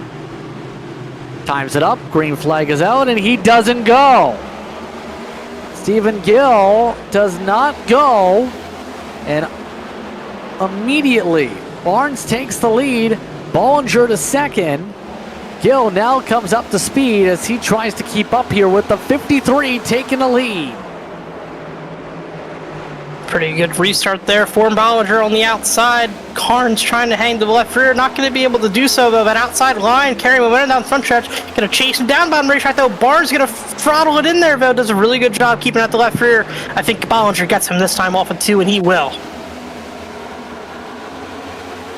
Bollinger able to hold on and be able to power his way ahead. The 53 now taking the lead here at Iowa. Only led 4 total now with the night. Some of the others like Hunt. Oh, squeeze behind the wall. Wakefield, Medina. Medina spins around for the caution. Heavy contact there for Jose Medina. Major damage to the 18 machine here. See if he can get it spun back around. Okay, he's gonna hit the wall again. So I don't know if he's got a repair left or not, but I would hope he did, considering what he just did right there. Not sure what he was doing there in terms of this here, but Allen does finish him off to turn him in the wall. Yeah, I heard him come over the radio. He said he lost his VR down the front straightaway, so will look like that's a pretty believable sentiment there, as he kind of just seemed like he had no clue where he was going, headed down into the corner, no vision there for the 18 car.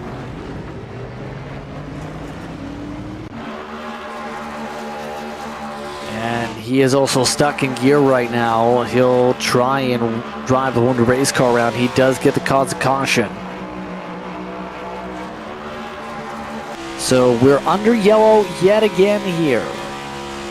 And as expected, some people are pitting here. Stephen Gill just came down, so did Cochran, Hinson, along with Winkfield, Espy, Hatala, and Kine, along with a few hours in the back. So that should definitely get those drivers to the end on gas. Everybody else, just clutch and coasting.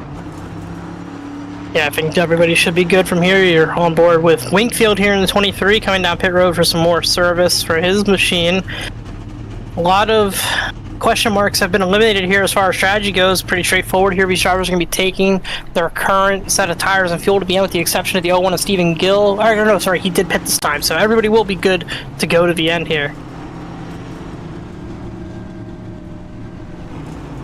Going to be a lengthy bit of damage repair for some of these drivers now with how many hits they've taken. Bollinger just here to win races. What else can you say? We've seen him win a couple times, as we talked about in this campaign. This is the first times really he's been up at the front consistently here. So do you think he's going to be able to keep himself in this conversation, knowing what Barnes has done to him long run? Yeah, track position can be quite valuable, so I think he does have a good chance of holding him off here. He's been, Barnes has been faster, but it's not been significant between these two. They've definitely been the closest, most competitive cars, so we'll see what the 53 of Bollinger can do here and see if he can make that track position work for him. If he holds off Barnes at the beginning of the run, I think he has a chance to extend that lead a little bit later into the run.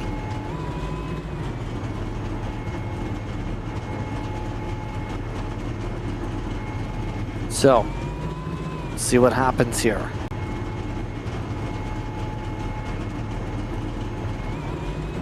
$53 laps to go at the stripe.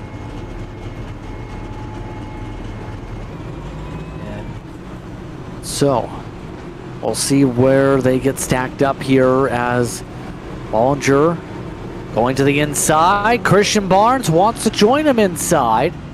Wants to change things up. Toby Ritters will take the outside here, Jeremy. He has some interesting choices there. So Ritters on the outside, gonna have that front row. Barnes chose to follow our leader down on the inside line, so trying to keep tabs. We'll see if he can get clear of Ritters, but that could be an issue here for Barnes. If Ritters gets clear of him in second, that could be even more time he wastes trying to pass, while Bollinger maybe pulls away.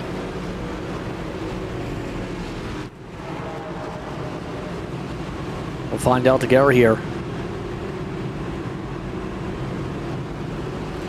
Field now gathers itself back up. Still 23 cars running, by the way. Valenti got the lucky dog, this yellow flag.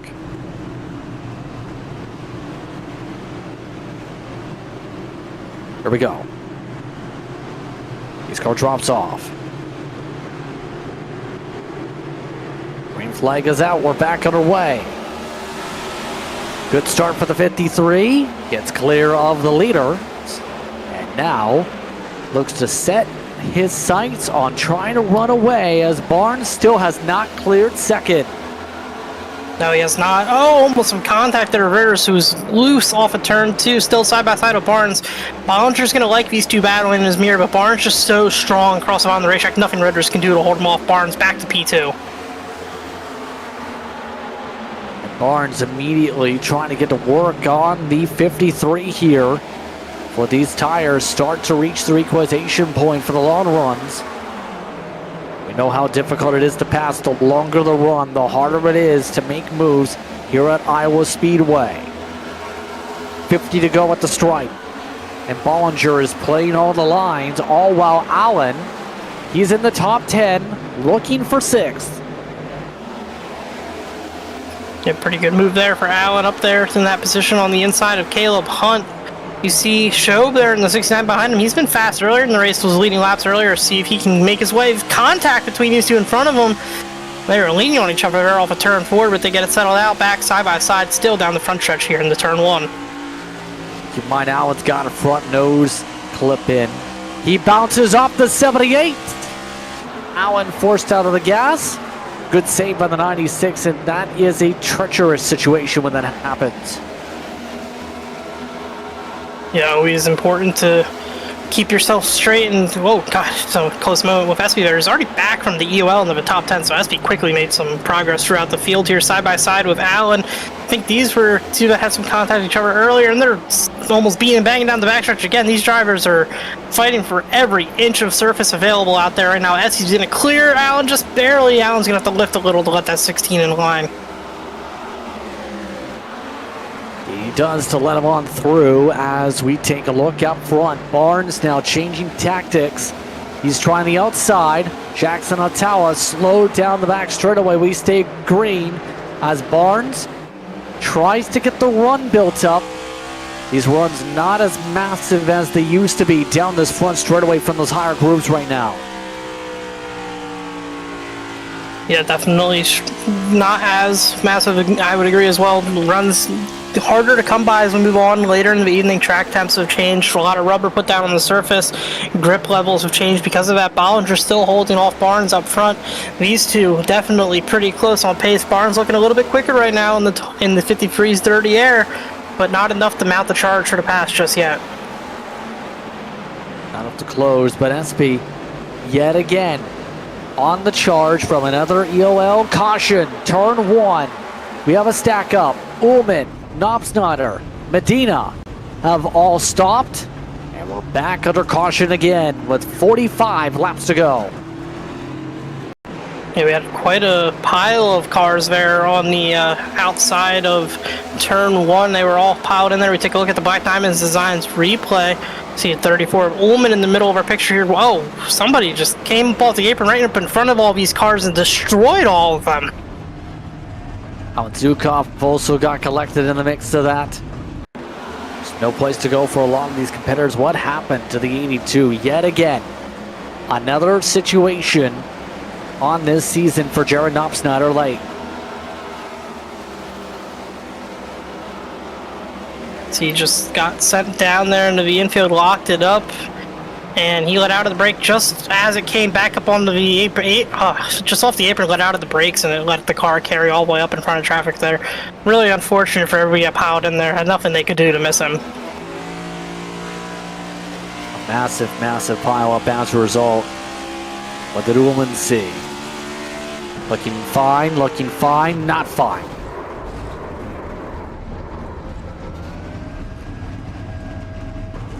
Now stack up in front of those luxury boxes up in turn 1. As a result, most of the field did pit this caution, except for Pollock, Cochran, Kime, and Valenti. So these 4 stay on out here. Everybody else comes down to pit road, take 4 tires, except for Shobe, who took 2. Bit of a strategy call there for Shobe. Going to put himself back up front with some track position there with that call. We'll see what he can do with that. We ride all board with Barnes here, trying to catch up to the pace car, reset our running order here. You can see before, but stayed out up there on the pylon. Bollinger showed Barnes our first off pit road.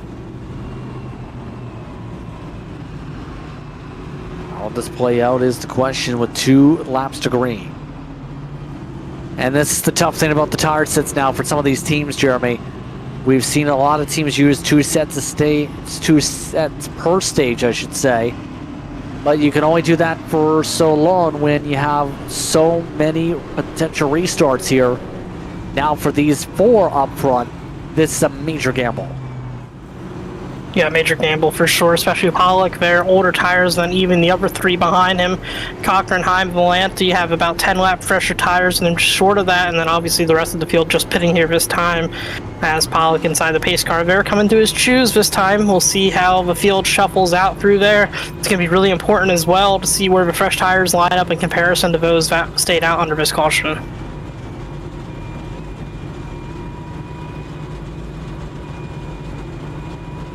We'll see when we have about a 40 lap dash. Pollock electing to choose the outside here, inside for Cochran. Plenty a few cautions after taking a lucky dog. Ends up starting 4th for this restart. This is the highest Reggie Kime has gotten in here tonight.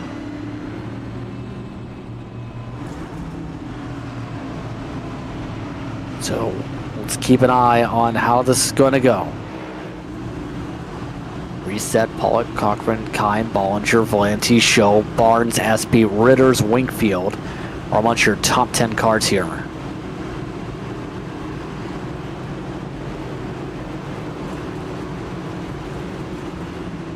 So a 40 lap dash to go here in Iowa.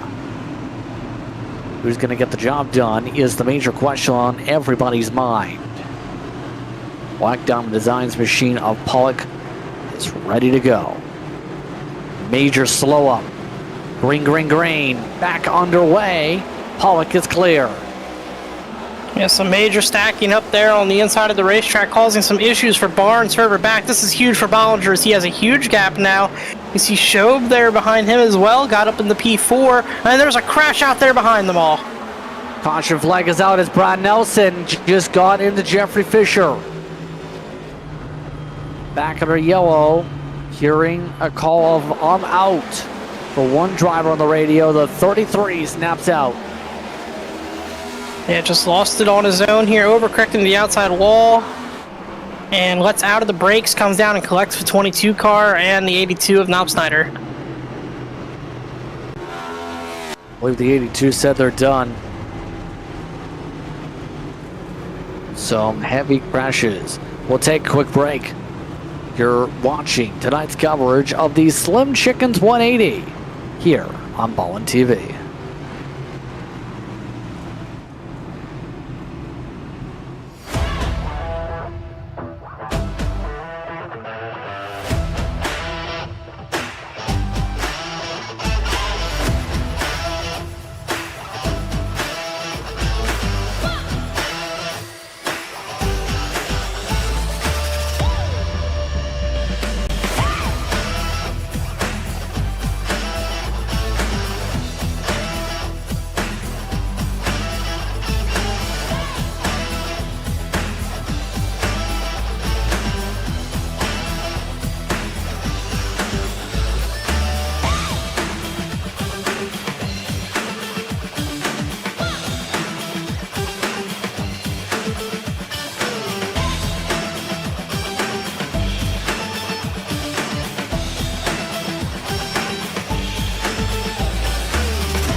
Welcome back, everyone, to Iowa.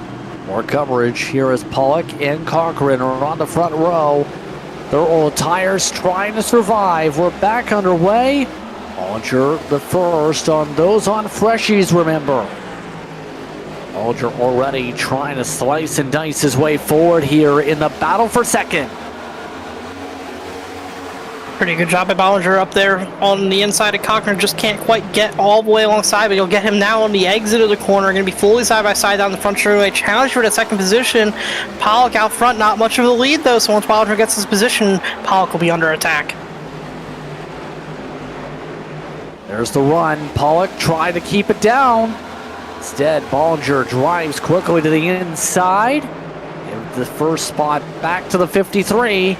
Toby Ritter's just about ran over the back of Cochran on the checkup. Now they try and sort themselves quickly. Barnes now trying to take the inside away in the fight from Shobe. Two tires not working as well as 69. Hope with track position. They're in the wall. Definitely not holding off like he would have hoped for Shobe. Barnes up to P5. You see side by side behind him there is Wingfield and Shobe. Wingfield recovering nicely from some issues that he's had in the 23 machine. He's looking to fight his way back into the top 5 here. Meanwhile, Bollinger up front, half a second lead. Fastest lap of the race, 22.8. He's pulling away. Taking off quickly, and drivers like Barnes and Ritters need to find their way past those little tires fast. Barnes seems to be picking his times just right. Ritters, big block front straightaway. Yeah, big block indeed out of the 13 there. Barnes just gonna try to fight back forward there on the inside of him, though not able to get the momentum this corner. Ritters with carrying some high momentum off the exit of 2, and he'll dive to the inside of Pollock. Almost no, Pollock actually closed off the door pretty hard on the 13 there. It's gonna stack him up on exit, giving Barnes another run back to the inside of Ritters. Send inside. This is still for third. Ritter's now taking the poke instead on Pollock, and this will check up to 27. Pollock's been really backing up his corners on the apex, on the bottom. See right there, Ritter's 2 for 1 special in a span of about a quarter and a half. Yeah, did a good job there, picking up that position. Gonna move the P2 now. You see Vovea falling a second and a half behind our leader, Justin. This is exactly what Colin Bollinger wanted to see on this restart. If it stays green right now, he's in great shape. They need to settle out quickly if they want a chance to close up the gap and able to settle the top 3. Cochran getting shuffled. Wingfield's moving on its way up through the field as well. And now it becomes the tough part. Can they close? Is the huge question on, I think, their minds here. What do they do to find a way to chip away this gap here? Yeah, we're going to need to try to find some pace in the racetrack, but they're not pulling him in any bit so far. Bollinger's still out front with the commanding lead. I think Barnes needs to find a way around Ritters. I think Barnes might be the only car here with the true pace to maybe chase down that 53, but Ritters has been fast all night as well. He's going to be able to give Barnes a hard time. Barnes looking back to the inside from his position, though, through 3 and 4. Can't quite clear him this time, but he's able to stay side by side headed down to turn 1. Still equal footing. Barnes trying to finish the job. Ritters getting a little bit loose off the gas. That allows 27 on through. Almost 2 seconds the margin now between Bollinger and Barnes, though. 25 laps to knock down 1.9 seconds. Yeah, he's got a lot of time to do it if he has the pace. The issue is it is such a big gap. 1.8 seconds currently. Barnes behind Bollinger. Bollinger's been just as fast as him all night long. Falling a little bit back over the course of runs, but I think the furthest back we've really seen him at the end of a run was about a second behind Barnes, so will Barnes be able to overcome a much larger gap than that?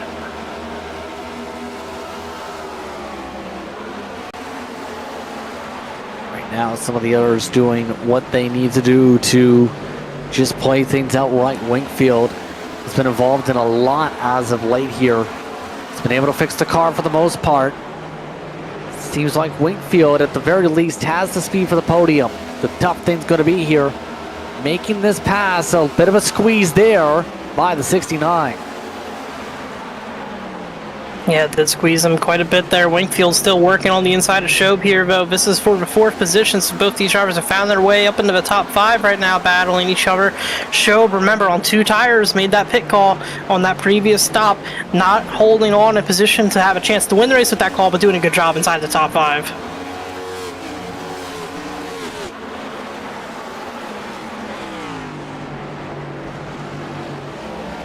Good jobs for them right now. Shobe still maintaining on the 2 tires. Wingfield's also on that same call. That might be part of it right there. Everybody else is on the 4 tire. Meanwhile, Gilb Hunt, he's on the hunt to get back where he started here. He has Hinson right in front of him. Yeah, Hunt's done a good job all night long, been up and down a little bit. We saw some issues for him earlier, but up to P8 right now. He's done a lot better than some others tonight, keeping that car clean and pointed in the right direction. He's getting rewarded for it late with a good top 10 run right now if he can hold on to 8th.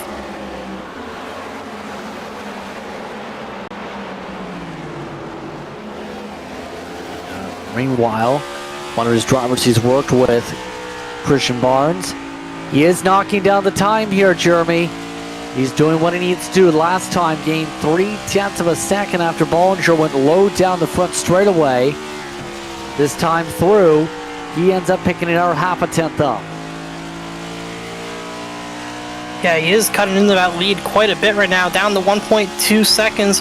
Have to wonder, is Bollinger saving tires at all? Is Barnes pushing the tires too hard? Or is this just the difference in pace between these 2 cars? At this rate, if nothing changes, Barnes would get there and have plenty of time to try to make the pass. He just can't slow down in terms of that interval. He needs to keep this up. It's now under 1.2. The way things are going, he'd get there within the final 5 laps or so. Remember, Barnes was able to build up a cushion of a couple seconds in the final moments of stage number 2 when things ran green. The gap is down to 1 second on the margin just about. What's kind of going through Bollinger's mind? What is he going to have to do here to make sure he doesn't lose enough this time to the point where Barnes will be all over him? He has to hope the tires are going to either even out a little and come back to him, and if they don't even out, he's going to have to hope that the tires on the 27 are not better enough that when he gets there, he can pass to 53. Catching and passing are 2 entirely different things. That's something every race fan has heard their entire lives, and it absolutely is true. The 27 may get there, but it's going to be a whole different story trying to get around that 53. He's going to have to make that car as wide as possible to keep the 27 in behind him. Keep an eye on it here to see what's going to happen on the margin. Down under 9/10, under 15 laps to work with. They've pulled away by more than 2+ seconds over the rest of the field. Nelson, meanwhile, he's trying to recover to a top 10 again. Able to get around the outside, pretty no issue. Hunt trying to keep it up on the inside, but the 33 is now in the top 10. Done a good job there in that machine to get it up into the top 10 for Nelson. See Barry there behind as well, has moved up to 11th on our leaderboard, but looking forward here, this is Hinson in 39 with Cochran out back. And Cochran was a car that looked pretty competitive at some points earlier in the race as well. Done a good job finding himself in 8th right now. Trying to find some more positions moving forward though in that 84.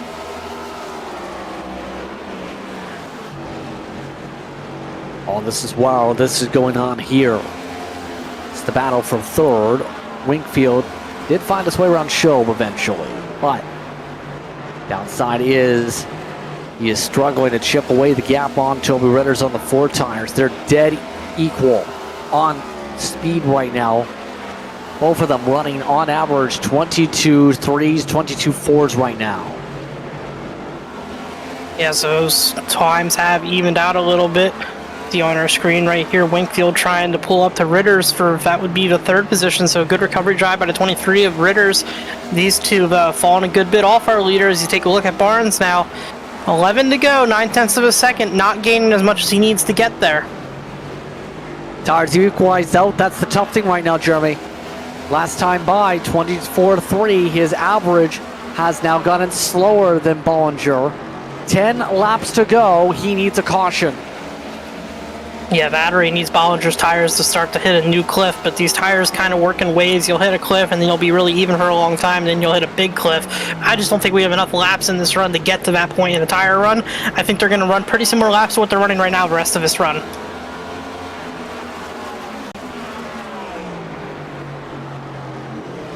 It's going the wrong direction, losing lots of ground here to end off the run.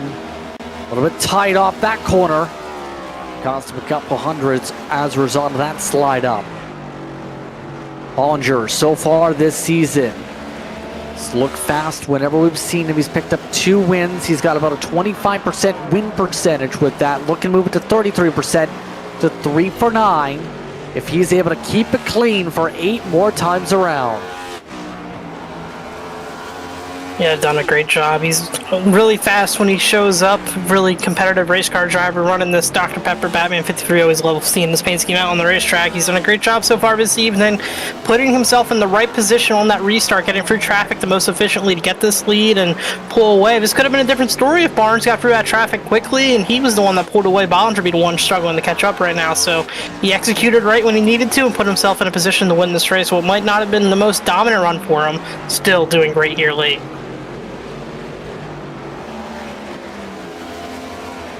Let's do it 6 more times, though, to finish the job. Him and Barnes dead equal on speed still, as they do have lap traffic that could play a factor. Reggie Kime is up the road for the race leaders with 6 to go. And lap traffic's been pretty cordial tonight. No major issues here. But will that be an issue with dirty air coming up from that 9 machine? Dirty air shouldn't be too much of an effect from this distance. Obviously we'll get a little bit closer, might feel an effect for 1 corner at most in all likelihood, because by the time he gets close enough he should be able to pull alongside and make that pass. Barnes not able to make any inroads here, still 8 tenths behind our leader, 5 to go. 5 more times around. Barnes having one last breath of time close up, has gotten back within 8 tenths. He's been using a different line, though. Barnes has found something on the second groove. Bollinger is preferring the first line. Yeah, he needed to move around and look for something. He made about half of an attempt there. About time. It's just not enough, though. He needs bigger chunks here. 4 to go, 6 tenths. Talking over a tenth of a lap, plus having the pass at 53. It's going to take something big for this to swing in Barnes' direction. There's the lap traffic now in front of Bollinger. Lap traffic not necessarily moving right now. You see the different line for Barnes. And now lap traffic starting to take a poke to the inside. See where Reggie Kime plays this in the next corner. Looks like he's pushing up the track. This is going to impact Bollinger, possibly exit? No. Not too much coming to 2 laps to go. See here side by side, this is going to be the most hairy moment of the race for Bollinger. He's going to get clear of that lap car, and he's got smooth sailing out front. He actually pulled away from Barnes this time, even while making that pass. 2 to go for our leader. He has over a 7/10 of a second lead to lean on. Barnes needs a miracle. Bollinger needs to keep it clean. Lap and a half to go. Couple lap cars around him, but outside of that, it's clean sailing. Coming up to the white flag this time by final time around here from Iowa for Colin Bollinger.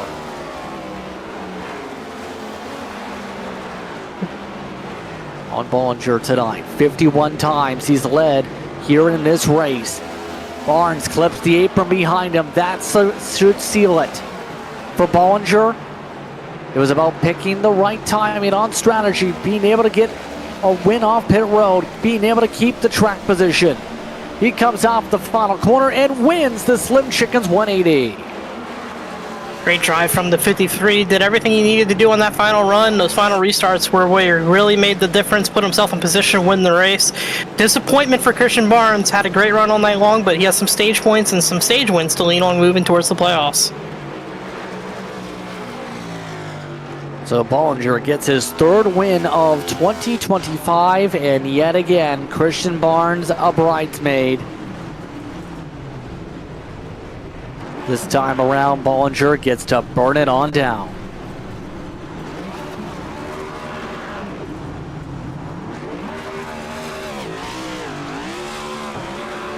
A lot of smoke being picked up by the 53 here.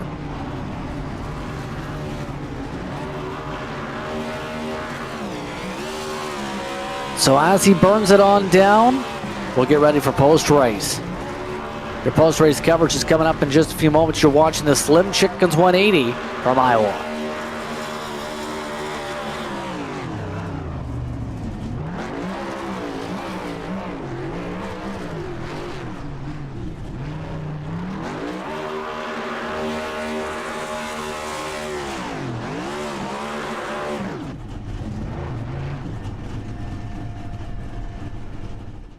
Racing isn't easy, but experiencing it is.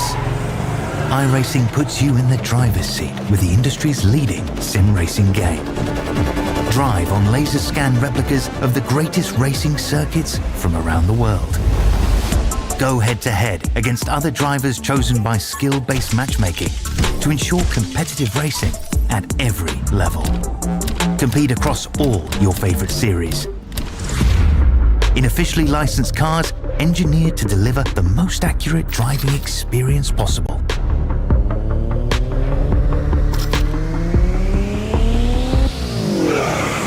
Join a race or host your own with players from across the globe. Race against the computer or in a league with friends. Feel the thrill behind the wheel. Visit iRacing.com.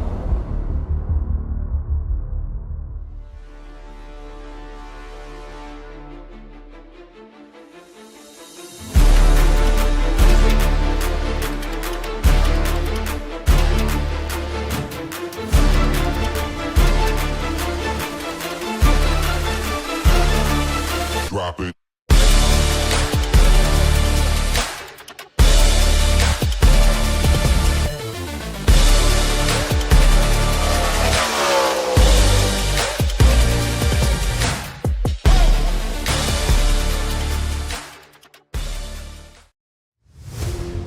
Welcome back to Iowa Speedway for tonight's coverage of the Slim Chickens 180 here from Iowa Speedway.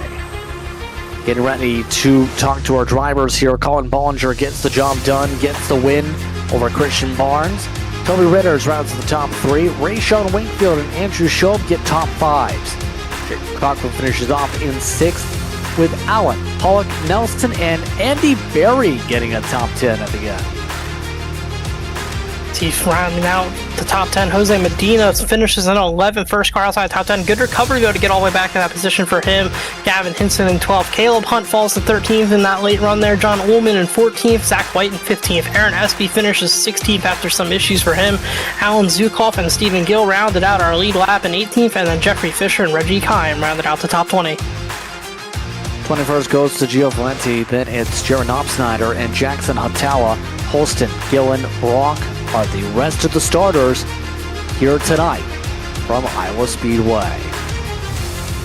So we have our drivers standing on by here for our celebrations. It's Colin Bollinger from Virtual Victory Lane here tonight who joins us now. Colin, back in Victory Lane, your third time in 9 starts. How does it feel to win here at Iowa? Oh man, I mean, it always feels good to win, especially here. It's one of my favorite tracks. I guess it's still technically a short track, but I always love racing around here. I mean, we had a little struggle tonight. I mean, we weren't always as fast as we wanted to be, but I mean, when the 30 lap to go button or the light came on, it was time to go. So we're always there at the end, and that's what happens. You pull out wins like that. What were some of the challenges that you alluded to here tonight? I mean, just really ripping off the right front. I mean, the car was super tight. Even in clean air, it was very tight. Behind the cars with the dirty air, it was tight. I mean, no matter where you were at or how you're driving the track, the car was it just did not want to go anywhere. So, I mean, most of the night, my right front was just burning off. And especially in that last run, I think Christian got to like 7 or 8 tenths. And I think he did the same thing. He burned off his right front, and then we kind of just stayed even. And I was just able to control the pace at the end. Next time when we go road course racing, will we see you there? Oh, absolutely not. I am not made to go right. That makes it difficult to go around city blocks, but anyone you want to give a shout out to here tonight? Other than you guys for broadcasting, no, I don't have anybody tonight. Congratulations on the win.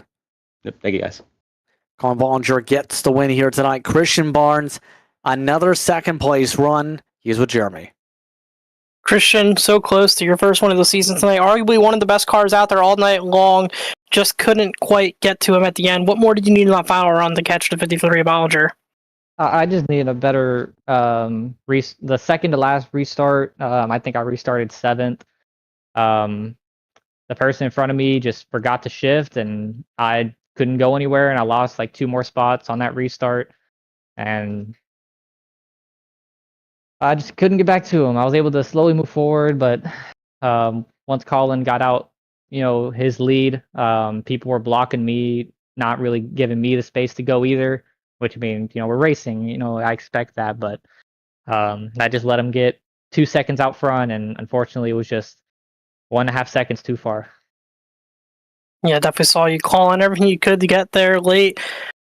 Moving forward, though, close to the playoffs, 2 stage wins tonight, got some playoff points from those stage wins. How important is that moving into the end of the regular season here as we get ready to go playoff racing in a few weeks? Oh, it definitely helps. But 1 point, 2 points versus 5, it's like just that big difference. Like, of course, I'm really happy that I was able to win those stages, get those bonus points, but a win basically is double that.